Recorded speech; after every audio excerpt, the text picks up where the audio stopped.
Hello and welcome to the Carpentry Roundtable, hosted by me, Robin Clevett, in association with Festool. I'm joined today by Gordon Farrer of Festool and carpentry influencer John Argyle from Enfield Refurbishments. Over the next half an hour, we're going to talk all things tools.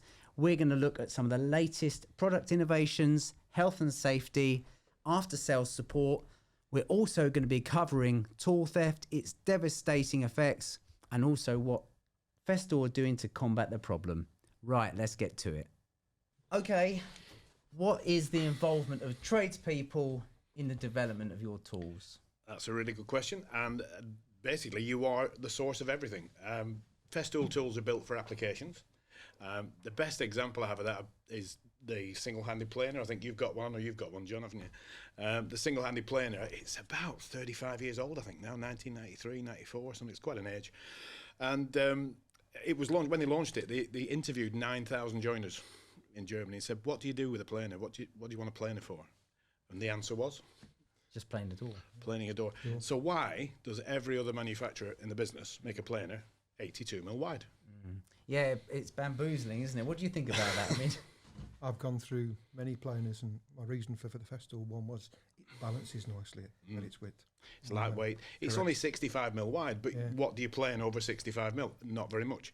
So consequently, for the most volume of work, but also the other complaint by planers, and I've used them as well, big planers, these are small, they're lightweight, they're 720 watt. They weigh nothing, and they're only 65 mil wide. But the key thing about it, of course, is the finish, because it only has one blade. Because when you're planing, how do you finish plane? With your hand plane?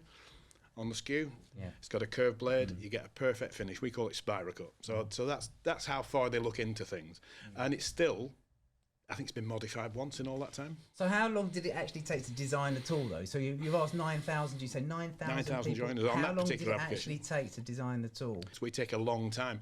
John, as one of our influencers, benefits from early previews of some of our tools, because what we do is we have a core of influencers and people we want to give us an honest feedback about our tools. And they do really give honest feedback, Festool users. I mean, it's phenomenal. So, I mean, Festool started out basically with carpentry tools. Absolutely. But what other trades do you aim at? What other trades do you have solutions for? Well, we still stick to wood. We try to stick to wood. We have three core markets, really. First one being first and second fix wood. We are developing more and more in the second fix, the site work with the cordless developments, of course.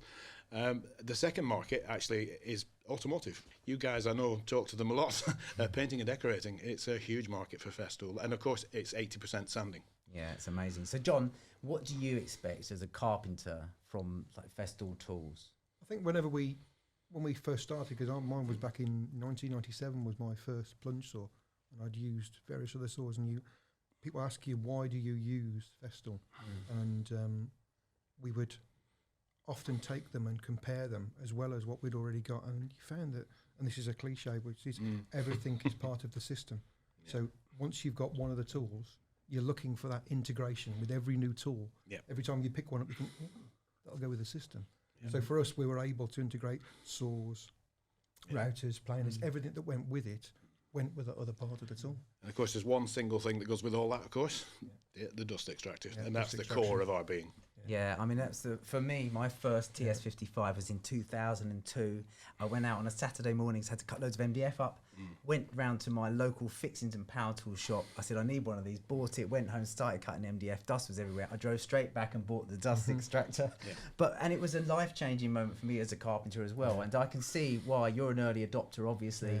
You're probably a similar generation to me, but I think you were an early adopter. I actually went to a show, and it was one of the very first shows I went to back in the late 90s, and I met Festool on that at the time, and Gordon would have been part of the company then, but I didn't know him back in those days. I'm so old. And as I was there, the guy that was demonstrating it to me said, don't discount the dust extraction. What about your health? What about cleaning up at the end of the day? And that's where I encourage all of my life. Don't make a whole mess all day and then leave it. Take it while you've got it. And it's time is money, and the more time you spend doing your work as opposed to cleaning up your work is better. And that really figures heavily in the decorator sector, because they spend an hour a day cleaning up. Absolutely. There's nothing worse than finishing a lovely second fix job, seeing the decorators come in a week later and the place is full of dust and you've kept it all clean. Well, that was a really useful insight. So battery technology has come on leaps. in the last few years. I mean, where on earth is it going to end? I mean, everything in our lives now is technology, it's battery, it's the cars we drive, it's the drills we use, it's even things like, well, you think some of the bigger TS55, there's TSC55. Yep. I mean, it's even more powerful than the actual recorded version. So, I mean, what's going to happen? Where's it going to go?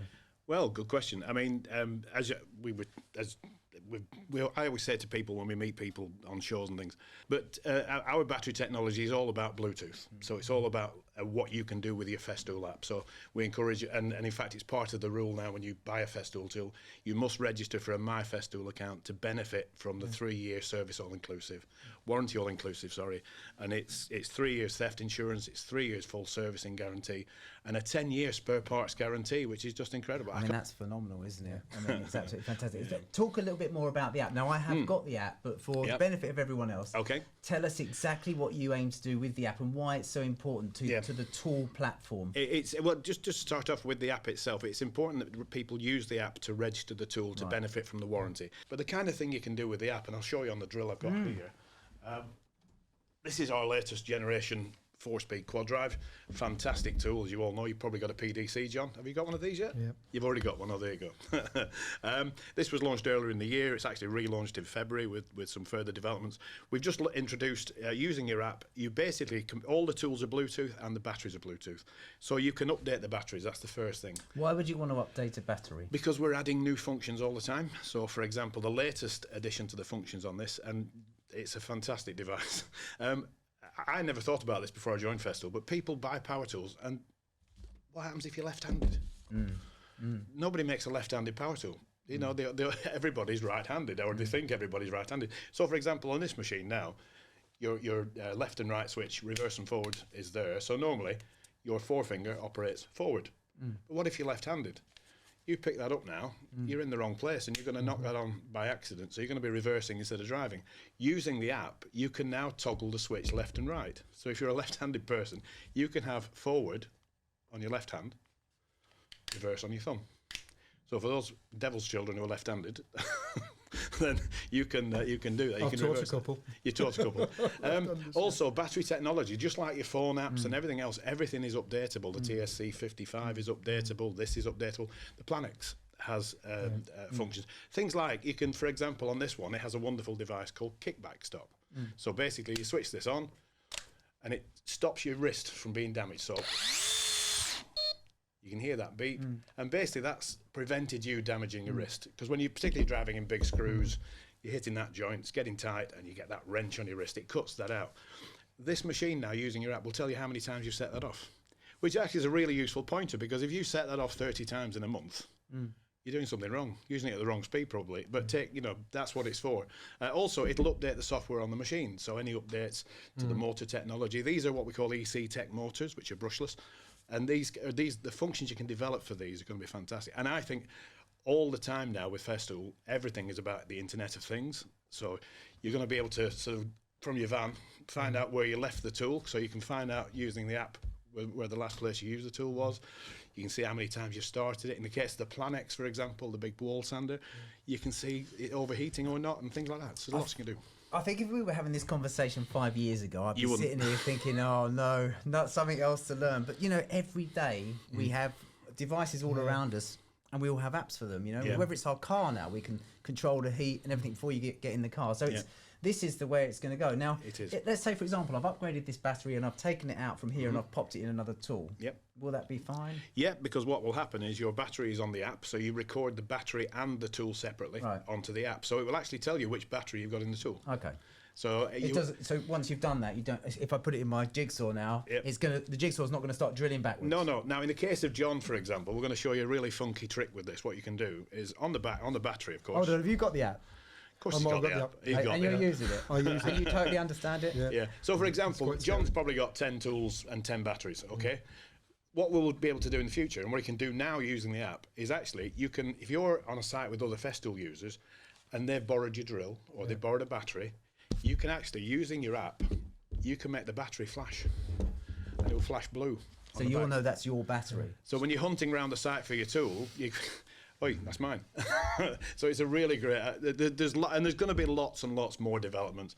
I mean, we're really lucky. I say this to my colleagues and I say this to John and customers at shows. We really bask in the glory of some really smart guys. All right. I'm really fortunate. Well, on that subject, let's take the scenario of the blue flashing light. That's my battery. I can see it is. I mean, let's talk a little bit about tool theft and about how what your experiences, for example. So, I mean, have you been a victim of tool theft? Twice really bad. Okay. So the first time they took £7,000 worth off-site. That was done Off-site. off-site. That was with security. They were in on it. CCTV, signed in, signed out, the whole thing. Quite a complicated, confident trickster. They came in our jackets, which they'd taken the night before. Yeah. Came in, took all the tools, and we watched them load them into a taxi on CCTV. Never got those back. And then the second time round, that was even more complicated, and what the lengths they'll go to take stuff. They actually stole my entire van. And to start with, I couldn't work out quite what had happened. And somebody had sold somebody the key for the guy that we were doing it, who does the second-hand sprinters. And you can go in, and I didn't know this, if you go in, you can take in the document and you can get a key programmed by the dealer. Came in, started it up, drove it off. Oh, it's unbelievable. I mean, so take this scenario that you've used your app, you've registered all your tools. Tell us a little bit what happens after that with regards to Festool's theft policy. In the first instance, when we got the stuff stolen, the stuff that was taken that was registered, this is so we're talking 2007, the first time round, we got everything back because we'd literally logged everything, because at the time you could register, but you hadn't got it on your smartphone in those days. And we took the trouble to print out our document and send it to our insurance company. And something I've noticed they start to do now, and it's as you've been insured with tools for years and years, as soon as you tell them that a Festool item has been stolen, the first thing they want is the TN and the SN number, and also the owner's manual. Which of course we keep everything, and it's all in a file. But nowadays it's all online. So the second time round, when they stole the stuff, they took the entire van. We were very lucky. I've got a tracker on the Sprinter, so the second we realised it was stolen, we tracked it. The police were there, and they took the tools and they hid them in a field, and they covered them over, ready to come back for them later. And in that instance, I was lucky to get everything back and the conviction. Wow. It took 9 months. I mean, that's unbelievable. I mean, you hear these terrible stories, and I mean, it's great that Festool are trying to do their bit for us as well. But you mentioned about the manual, your insurance company, this may be specific to your insurance company. They've asked you for obviously the numbers, and the manual. Now I keep my manuals inside the no, we don't. We put them in separate because everybody used to put them. So my manuals have gone with the tools if they get stolen. Yeah, it was one thing that we're with A-Plan, and they said as long as you've got the owner's manual, which comes with every tool, and of course now you don't need it because it's on the app, so you've got everything there stored. But that was great because I lent my sander to one of my apprentices. He left it in the shed. Somebody robbed it out the shed, and I'd got the manual. And he said, "Oh, great!" And they insisted on it, and then he got back the full amount. Yeah, it's unbelievable. So tool theft is a huge issue for tradespeople. It is. Okay, so tell us about the features that you've developed to help us. Okay, well, for completion, opening up a My Festool account and registering the tool, which is really simple. They can just scan the code on the box, and it goes straight into the app with the serial number, TNR number. A proof of purchase is required, so a copy of your invoice. You can either scan it, photocopy, take a picture of it, however you want to upload it. But then once it's covered, and basically it's 3 years full service cover, so you don't pay for anything. Now, obviously we have a big team at Festool in the UK now. We're both demonstrators and salesmen, and basically the opinion is we are the only company in the market who cover every item of service. So the switches, the brushes, these are not just wearing parts. These are repairable parts that we replace free of charge for 3 years. And that doesn't cost you anything. We pick it up from site. Using the app, you can download the form, and you can order it up on the app, basically, press send, and we'll have a UPS van or a DHL van there the next day to pick it up wherever you are, site or at home. So going back to the app and tool theft, so you know, like you've got a mobile phone, you leave it on the side and it goes into sleep mode and it's locked. So if someone steals it, well, they've got to do something to it to get into it, get someone to unlock it. What about, can you actually program via the app your tools to lock or become We disabled? can't yet. Right. We can't yet. Who knows? As I say, our big brains in Germany, our good friends in headquarters will be coming up with something, I'm sure. But the fact that we have that place, it was last used, so that tool was last. So we do have a form of tracking, so we can see where you last switched the tool on, and we can find that. But also, when we get a tool that's stolen, it's reported as stolen, it's replaced for a nominal sum. I think it's around £100 plus VAT. And basically, for that sum, you get a replacement tool free of charge. So basically, doesn't matter whether it's a £200 drill or a £3,000 table saw. It costs you £100. Okay, John. So let's try and give some other fellow tradespeople some advice about how to look after your tools, how to keep them. I know the example that you gave about, someone just taking your van and the key and everything else, but let's have some advice from you how people can protect their tools. So, other than the fact that you keep them locked and secure, something that I've learned over the years is because we've got multiples of tools. So the TS55 is an example. We've got 4 of those. There's one in the workshop. There's always one on site. There's one in the van, and then we've got a spare one. And people say, "Don't you think that's a bit, over the top?" Well, it's not.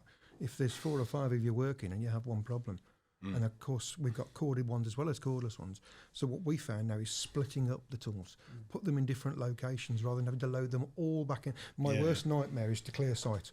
So the day that we leave and we go, you could be 20, 30, 40 grand's worth in your van. Yeah. And that's got to sit there overnight. So what we tend to do is we'll drop them off at the workshop, or we'll just take half. We'll split them between the 2 vehicles. We've got fancy locks and vans, but proving the point, they can just take the whole vehicle now. Yeah. And although it's tracked, a bit like the royal family, they never travelled in the same plane. Absolutely. Yeah. I know it's the worst thing about our industry. I think it's not nothing to do with our industry. It's just to do with bad people and thieves. Yeah. But I just think that unfortunately, it's easy money.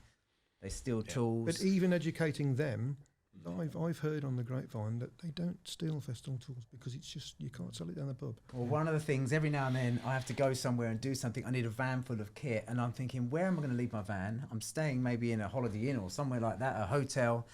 And I think to myself, what am I going to do? So what I actually do is I take all of the tools out of the boxes. The boxes are all in the van, and I've got these security wires. I put them through every single, and then I bolt them to the van and back to themselves. So if someone breaks in, they've just got like a daisy chain of stuff, and that generally puts just make it as difficult as possible. I mean, and the other thing I was thinking of doing in the future is having some cages made for the inside, so like security vans. And if that fails, I'm just going to buy an old security van. The moment they bring the cash to the bank. All you can do is deter. You can do as much as you can to deter them. If people, it's like theft. When I used to work with some of the dealers, people would say, "I'm not putting Festool on display in case anybody nicks it." Well, the fact is, if they're going to go in a shop and steal something, they're going to go in and steal it.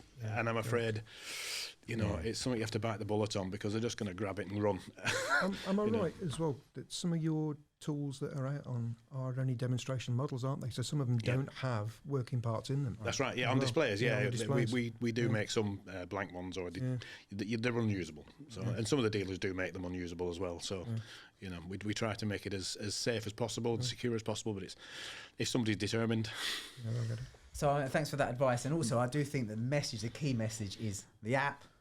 And registering those tools. Absolutely. And the one I've learnt today, which I'm really valuable, I'm really pleased about, is the fact that take the manual out and file it in the office. Take it and put it in the file. I mean, that's because it's on the app, so I don't need to have the paper-based one. Correct. Put that to one side. And in every tool, there's a little card with the sticker on with the serial number as well. So just tick it all out and you've got it. But do use the app if you can. Brilliant. Thank you so much. Health and safety say that construction is one of the most dangerous trades or occupations that there can be, and indeed one survey I saw put firemen so far down the list because of the fact that they are so they practice such good safety even though they do such a dangerous job. Now dust is a major issue, and it's one of those things that I've done it before. I've just carried on, got on with my work. Next thing I know, I go outside and I'm like this, and I think I've never had a mask on, and so let's just talk about that for a little while. Let's talk about you're very strong. Yes, we are. On dust extraction and health and safety. Let's talk about that a little bit. Yeah, I mean, the core of the Festool being is the dust extractor. We were the first people to develop a tool with a dust extractor in the 60s. Dust extraction it's healthier for you. It makes your job cleaner, makes your work quicker, more effectively. It's also a transport system now with Festool. So the box is clipped to the extractor, wheel it into house, into site, and away you go. But there are three sort of common levels of dust extraction: L, M, and H in the UK, which is basically low, medium, and high risk. To get on a site, you have to have an M-class extractor. Now, the big thing about Festool extractors that people forget is that actually, as a minimum, they are all M-class filtration, which is really important. It's 99.9% filtration, 0.1 of a micron. So all the finest MDF dust. If you think of man-made materials, that's M-class. So basically anything with a silica in, you need a minimum of an M-class extractor. However, slightly confusing, all Festool extractors are L, M and H, but the L and M machines all carry an M-class filter and bag as standard. So if you're a painter and decorator, for example, who's purely domestic, there's no reason you couldn't go with an L machine. Now, what's the difference other than that? Basically, the L machine doesn't have an alarm. To be on site, to be suitable for site, it has to have an alarm. And of course, it's not just to remind you that the bag's full or the pipe's blocked. It's the guy 5 metres away who's stood next to your extractor where it's pumping out fine dust. So basically, it's to protect them as much as you. Okay. But of course, you'll notice the flow will drop. The dust extraction will not perform as well. You need to change the bag. But Festool are absolutely red hot on dust extraction. And so in your opinion, are tradespeople becoming more aware of this? I mean, what's happened in the last 5 years? Yeah, definitely. I mean, again, as a portion of our sales, it's done nothing but increase over the years. But what's happening is people are realising, and it's awful, really. Health is really, really important. But I think you've got to take it back to money, because you're basically going to make more money by having any kind of extraction, because you're going to save time, preferably Festool, of course, but you're going to save time cleaning up. You're particularly painters and decorators. I've been on site seeing painters and decorators. They're using a hand block. I didn't know they still existed. People are using hand blocks. I know they do. But honestly, they're using a hand block, and then they've got sheets down, and they're cleaning up, and all that time they could be saving. It's really surprising that we're still having to press the story to that market. But in Europe, for example, with our other European countries, painting and decorating is the market. I mean, Holland, I think we've something like 600 outlets for painting and decorating. It's just huge. Oh, it's amazing. So tell me what you do. Tell me what you do, John, with regards to health and safety at work. I mean, I know that you're a massive user of Festool and an early adopter of dust extraction. I mean, you say you were 96, was it? 1997. 1997 when you first got into it. And I was first CT22. I was about 2002, and my experience was, I bought my rail saw, and the same day I went back and bought the extractor, because the dust, I was cutting some MDF boards outside, and my conservatory roof, I looked up and I was like, oh, it's covered in MDF dust, and that was outside. So, and it was a revelation. I plugged it in, and it was just like, where's it gone? And I quickly realised if I laid a sacrificial board underneath and just cut into that as well, it's close to 100%. Yeah, and it's amazing. So what do you do at work with your team? So we run a small renovation team. So it's not just carpentry and joinery. I mean, we use grinders and lots of other tools where we need auto clean. And obviously that type of heavy dust, as Gordon said, the carcinogenic, we do a lot of chimney chases and refills and stuff. And it's scary when you see other people doing it and you see everybody else's car down the road. It's completely covered in dust. And then you think to yourself, oh, I didn't do it that way. It's easy to... But I find that after training so many people over the last 30 years, that you encourage them that it's the smarter thing to do, not just for your health. Yeah, no, absolutely. For time, for money, the whole thing. And you look around and you go, oh, look, there's no mess. Yeah, on certain tools as well, the extraction actually improves the finish of the work you're doing. Correct. So if you're sanding dust into the work that you're doing by not having extraction, you're just taking longer to sand the same material, and you're creating more mess. So, for example, with the saw, you get a lovely finish even with the jigsaw, and it helps to not have the dust there. So it really does help. It's an absolute no-brainer. I mean, a lot of the guys that help me and work with me, I think they think that I'm so anal because of the fact that if they're doing anything that can have dust extraction, I insist on it having dust extraction. Even if they just pick something up for 2 minutes and do something, just plug it in, because it's the clearing up. It's not that, it's going in, they haven't got a mask on potentially because they're just doing something in 2 minutes.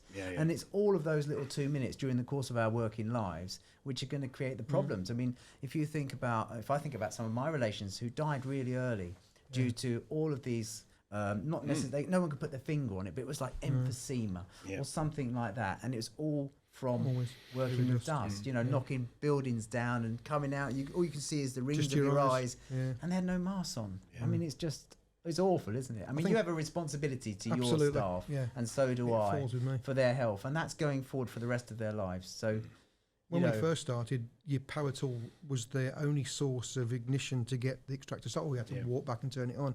Now with the Bluetooth, I've had people challenge me about that. Yeah. And you just take your Bluetooth device and stick it next to the end of the hose, and they say, "Oh, 2 seconds it takes." Yeah, I mean, saves you going back and forward. 2 seconds. Talking about that, how are Festool? I mean, what are Festool doing going forward with regards to health and safety? I mean, I know you've been forerunners and champions of it, but I mean, what are some of the safety issues and things that you're trying to address in the future? Yeah, I mean, obviously, common ones. I mean, if you think it's kind of goes in cycles on site, doesn't it? It's vibration, it's noise, it's dust. Everything we do conforms to every possible regulation we can find, really. And it's and particularly again back to dust. It is the core. The reason Festool is so successful with extraction is it's designed into the tool at source. A lot of other manufacturers clamp on a hose. They put a little clamshell design and thing on the end just to put a pipe on, and all our extraction goes through the machine. So, for example, when you use it with the insulation saw, it's phenomenal on PIR and on, it's just wonderful on that. I know you're smiling because you've got one of those. It's my favourite tool at the moment. I wish I'd brought one with me now. The ISC 240, I first saw it about 3 years ago at a tool fair. And I knew of it, and I was thinking, I'm going to get that. I cut hundreds and hundreds and hundreds of sheets of that PIR. The big build that I've done, we've done a showpiece there where we've used obviously the saw. We make a very simple table up just with OSB, groove down the middle on a 4x2 frame. We have our long rail, and then we run off the side of the rail, and it just works beautifully. We rip loads and loads of sheets down with the extraction. We even have a tray underneath which catches with another extractor on it as well. So we get some of that residual dust that comes out the bottom of the PIR sheet. But that tool for me has been revolutionary, and it's really good value. One thing I really, really love, and I saw it in action recently, is Sawstop. Yes. Now, I mean, this is just amazing. Have you got one of these table saws? I haven't got the table saw, but I've got the other. Have you got the Sawstop device? I've got one of the. Do you eat frankfurters? Yes.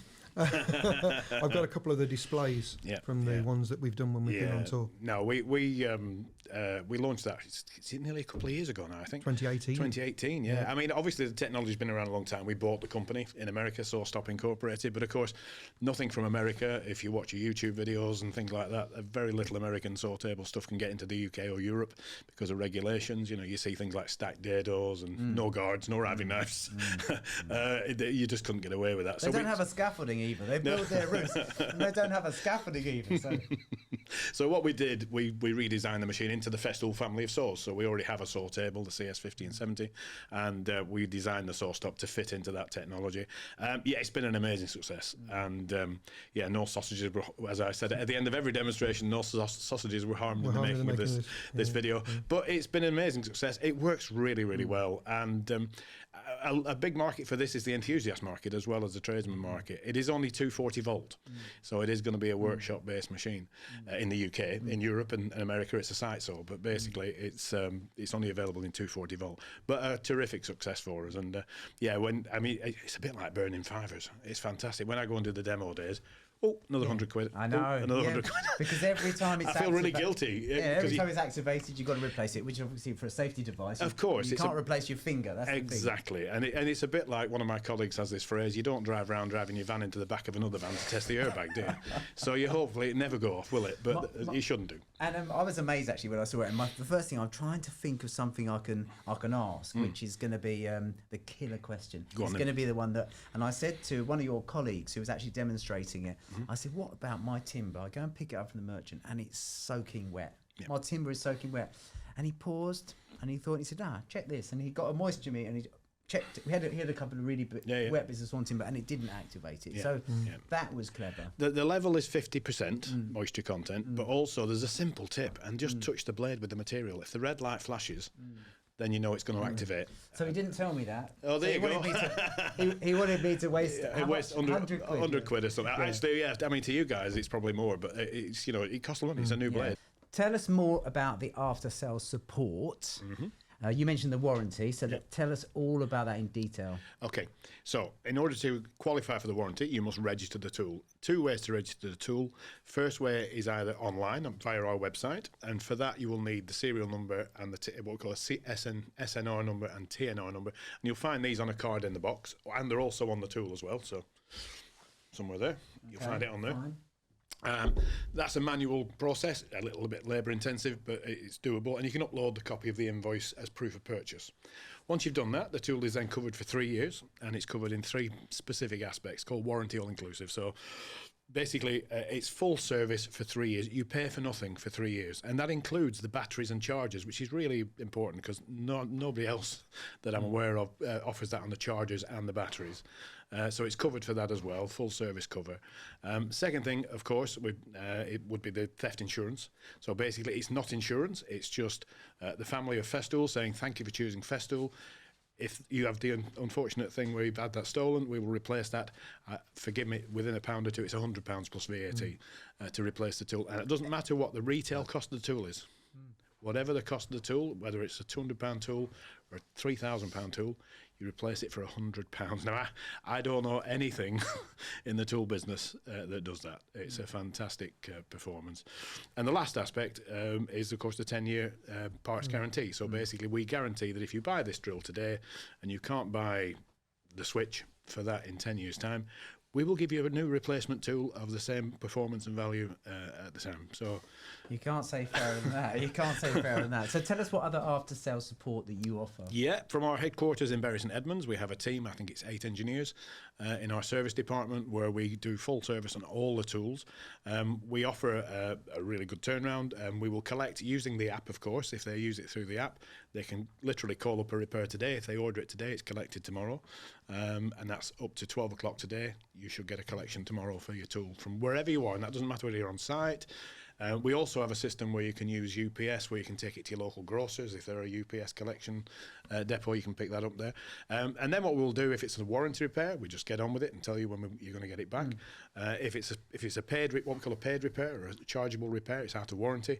We'll give you an estimate, and then you basically approve the estimate, gives a credit card number, and we repair it and send it back as quickly as we can. I bet when you started, you never envisaged that someone would say to you one day, they'd give you a box and you call it, now this is a new box, which is like a power station, okay? And you can do so much. I mean, when I saw it, I was like, hold on, you're boiling that kettle over there and you're running off this, you were blowing up some big thing like a tent thing and all the rest of it. I mean, tell us about that. I mean, the power station, John had some involvement as well as one of our influencers as well. And the power station, I had the privilege of getting the first UK prototype, I guess you'd call it. And I took it to John's sites and some other influencers' sites, and we passed it around the team and we're visiting sites with it. And basically it replaces a petrol generator or a diesel generator. And it's magic in a box. I mean, it's scary. It's scary. I mean, one guy referred to it as like Harry Potter level of magic because it shouldn't be able to do it. It weighs 14 kilos and produces 3,500 watts. It shouldn't be able to do that, but it does, and it works really, really well. But the biggest question we get about it every time, you had, I think what was a big planer? We've run 6 kilowatts off it in one go. I mean, it's incredible. And it takes it. It's no problem at all. In fact, we've never flattened it in one day. No. With everything. So basically what you would do is, the idea is it makes your tools cordless. So you can take your mains tools into site, wheel it into site, your cable is just into the extractor. There's no other cable. The extractor plugs into the power station, and that becomes your power source. So it replaces the equivalent of something like a 5 kVA generator in terms of true performance, power delivered. It was. I had a conversation recently about this product with another chippy, and he was saying to me, "Why would you want to buy that? Why would you need it?" And I said, "Have you ever done airport work?" No. I said, well, I've done airport work before.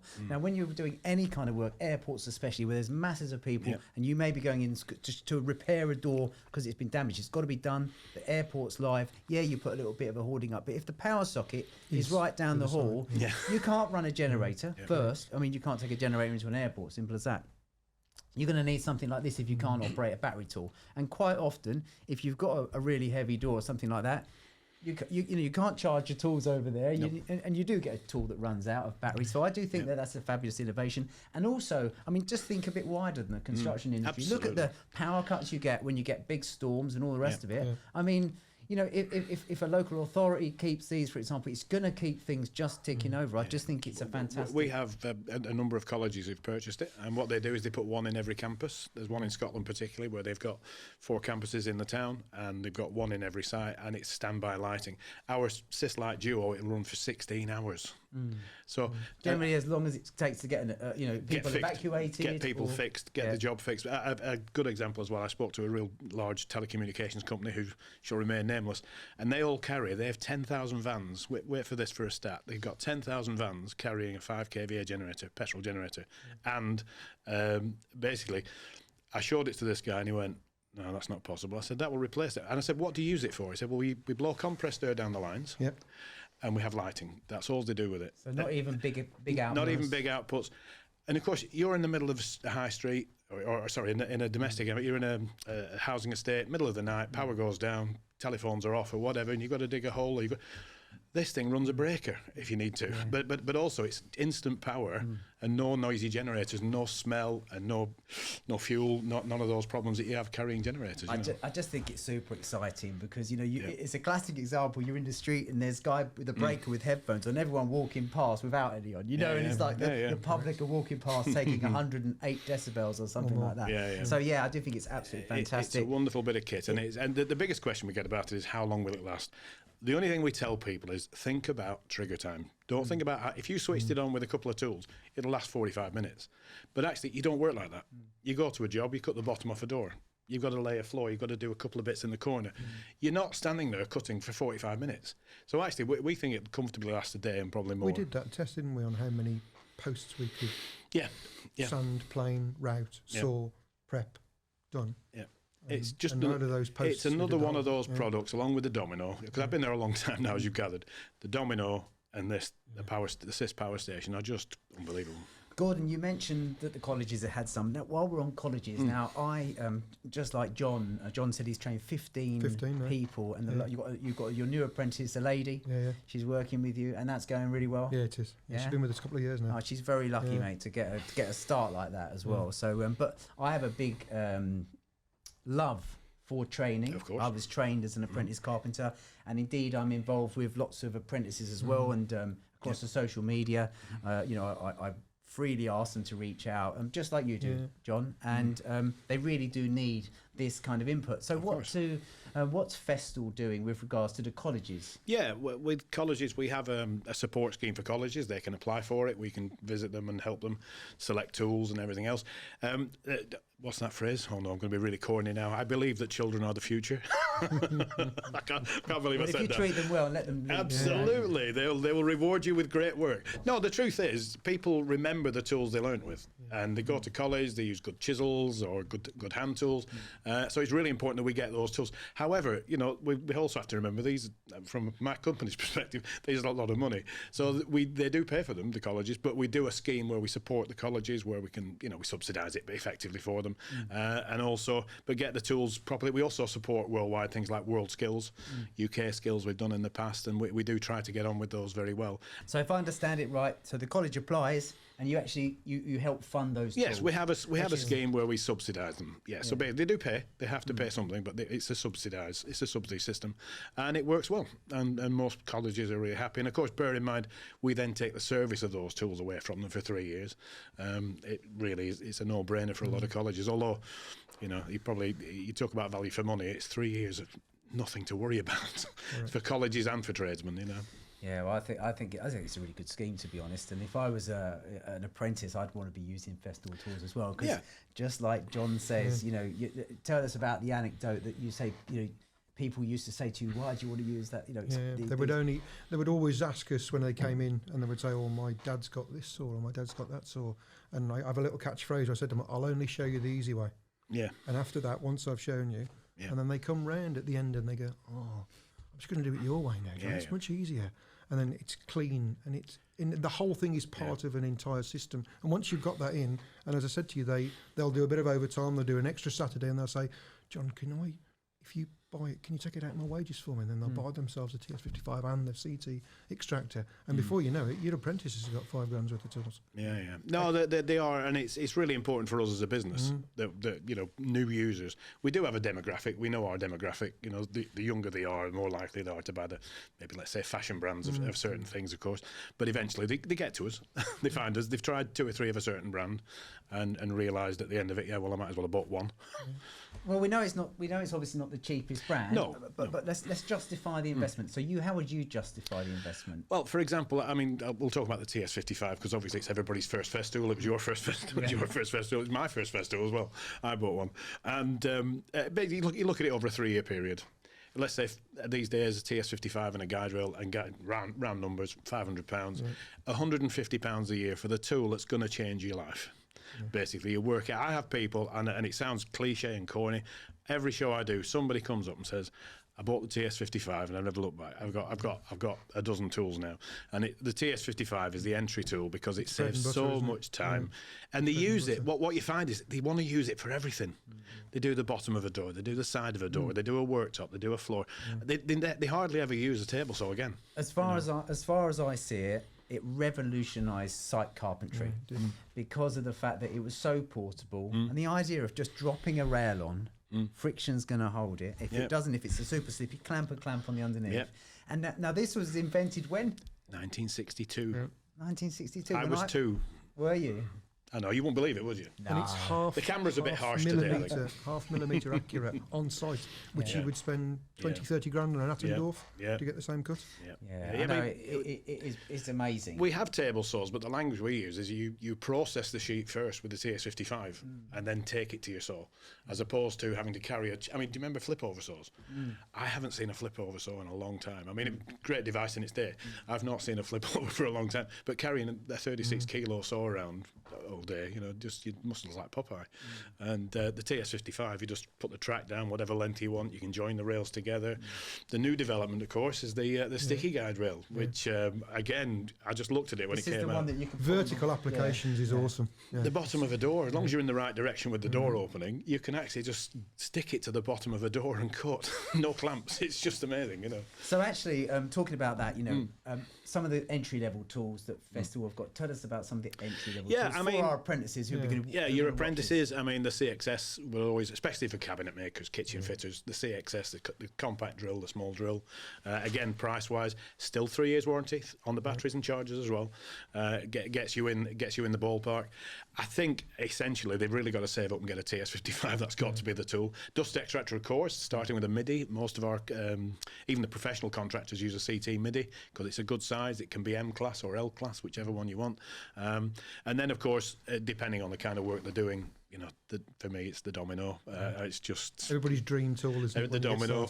It's just such a simple tool and so clever, and people still go, "Wow, that's good, isn't it?" You know, we all had a biscuit jointer for 20 years. You could never do that small, and you pick the Domino up first time. And it's luxury, but it's brilliant. But it isn't, and it's not only that. It's so unique in its design, and it's so simple. It's a loose tenon, and it's just.